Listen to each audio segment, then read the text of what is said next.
What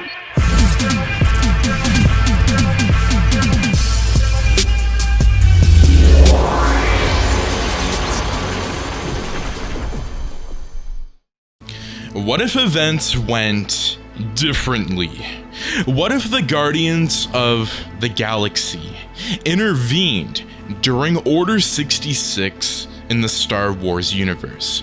Imagine a timeline where the Marvel and Star Wars universe combined, and somehow, some way, the Guardians of the Galaxy found themselves on Coruscant during the events of Order 66. Imagine if Ego wanted to take control of not Star-Lord this time, but Anakin Skywalker. What do you think would happen? Welcome back, my fellow watchers of the multiverse, to another exciting What If video, and I'm super excited to finally dive into this crossover and really dive into what would happen. This is something that I always wanted to do. I ended up doing a different Star Wars and Marvel crossover that consisted of Han Solo and Chewbacca meeting the Guardians of the Galaxy, but in this timeline, I kind of wanted to do something with the prequels, so it's going to be very interesting to see. But that being said, do make sure to subscribe, like, share, and turn those notifications on, so you and your friends are all up to date with the latest content. And also, I would highly recommend, if you guys are really interested in the channel and would like to see exclusive content, I would highly recommend that you check out the Patreon as well as the Substack. But that being said, let's dive into the brand new Marvel and Star Wars What If. In the vast emptiness of space, the Milano, a ship as quirky and resilient as its crew, slices through the void with purpose. The Guardians of the Galaxy Star-Lord, Peter Quill, Gamora, Drax, Rocket, and Groot are on a chase, not for bounty, but for truth. Rocket, with his paws deftly maneuvering the controls, is pursuing a faint yet distinct signal tied to one of Ego's celestial seedlings. This chase isn't just about adventure, it's deeply personal, especially for Quill, who's still untangling the web of his father's expansive and dangerous legacies. As they approach the coordinates, a shimmering anomaly in space, resembling a tear in the very fabric of the universe, looms ahead. Despite Rocket's warnings about the unpredictable nature of cosmic anomalies, Quill's determination to uncover more about his father's plans pushes them forward. As the Milano approaches the anomaly, it activates, pulsating with energy, and pulls them into a wormhole. The crew braces as reality bends around them, stars streaking into lines of light as they're thrust into an unknown destiny. Emerging from the wormhole, the Milano finds itself above a bustling planet, unfamiliar to the crew, Coruscant, the heart of the Republic. It's a cityscape that stretches as far as the eye can see, a planet where the urban sprawl is the terrain, and the sky buzzes with ships.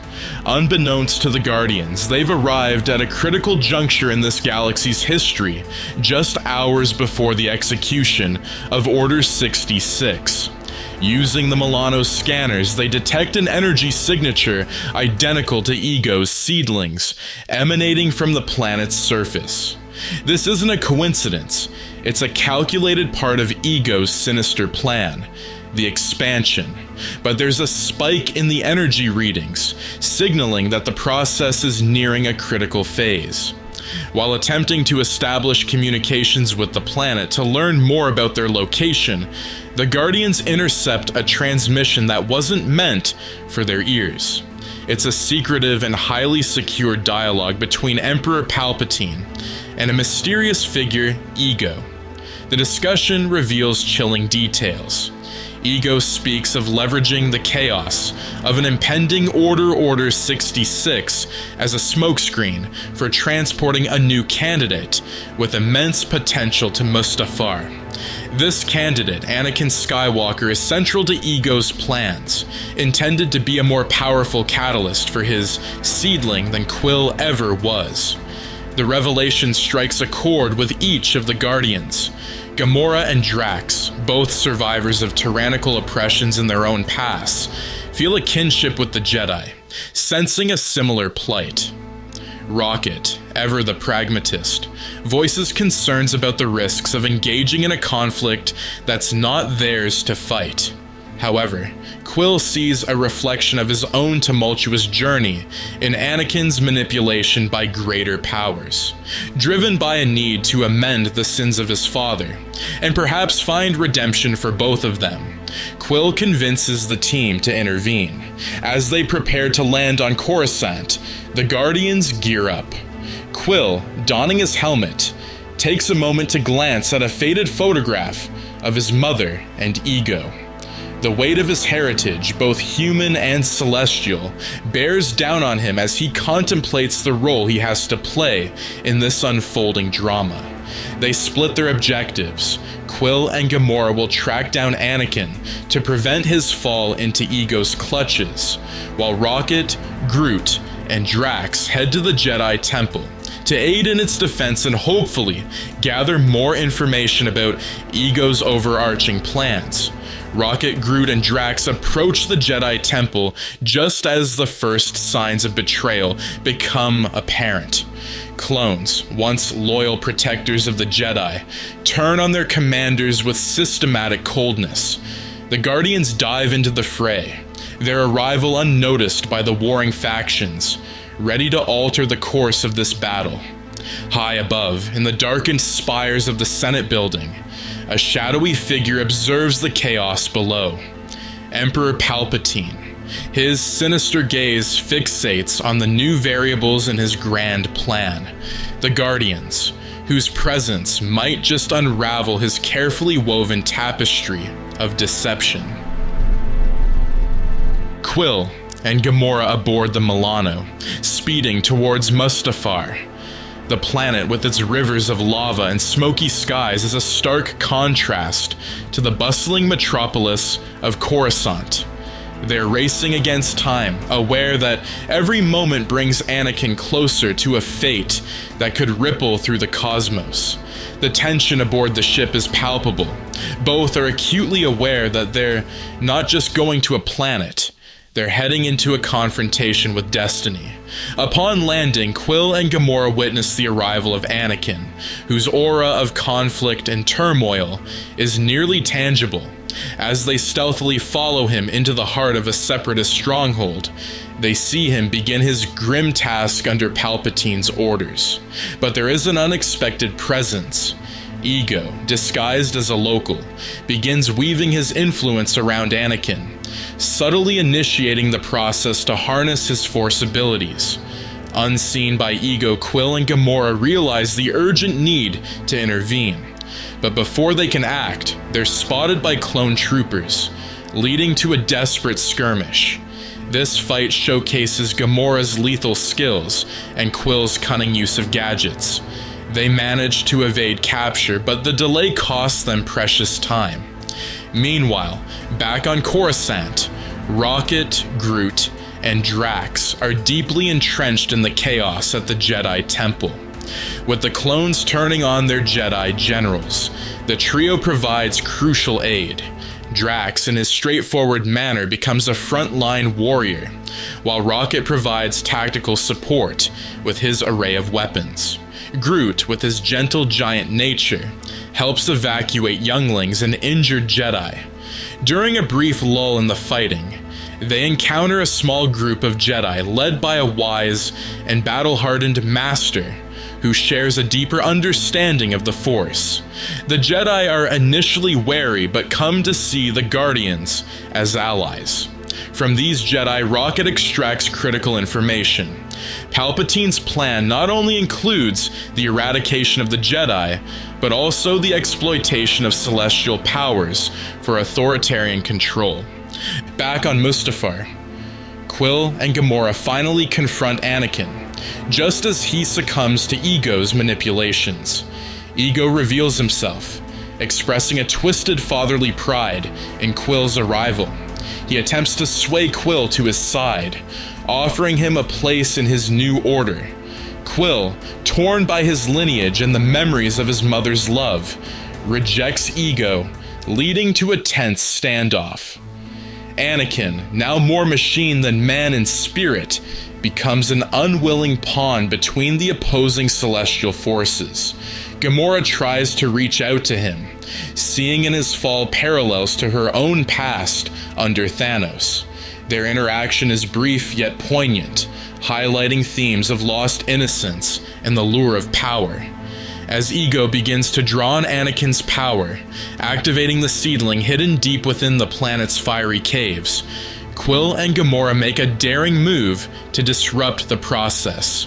They engage in a frantic battle against Ego's manifested powers, dodging energy blasts and geological upheavals caused by the seedling's activation.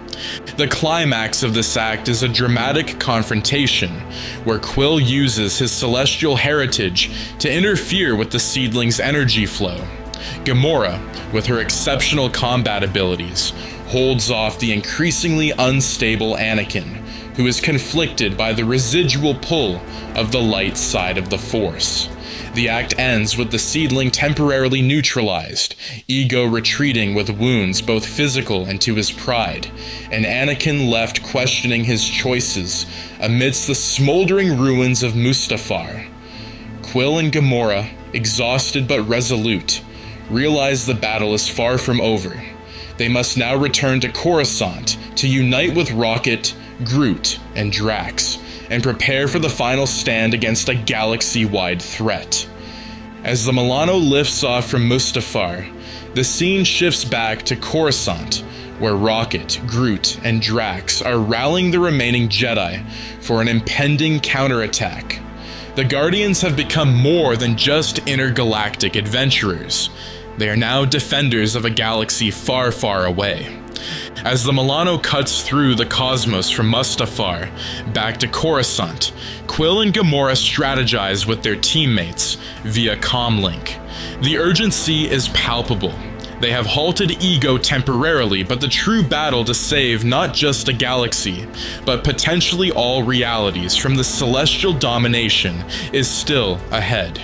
The Guardians, now more entwined in the fate of this galaxy than ever, prepare for a showdown that will test their resolve and unity. Upon returning to Coruscant, Quill and Gamora reunite with Rocket, Groot, and Drax amidst the rubble of the Jedi Temple. The scene as grim smoke curls into the sky, and the echoes of battle linger. However, the Guardians find a spark of hope. The Jedi, led by the wise master they met earlier, have not only survived, but are rallying. The Jedi share their plan to disrupt Palpatine's overarching scheme, which extends beyond mere political control to manipulating celestial powers for eternal rule. The Guardians and Jedi forge a plan that leverages their combined strengths. Rocket rigs up a device to disrupt clone communications further, hoping to sow confusion among their ranks. Groot, recovering from injuries, prepares to make a significant sacrifice by merging his life force with the planet's biotic network to enhance their operational scope. Drax, alongside the Jedi, will lead the ground assault to take down key clone command posts. The climactic battle unfolds in the shadow of the Senate building, where Palpatine, having sensed the shift in the cosmic tides against him, unleashes the full might of his loyalist forces. The Guardians, together with the Jedi, engage in a fierce confrontation. Quill faces off against Ego once more, this time understanding fully what is at stake, his heritage and the fate of countless lives.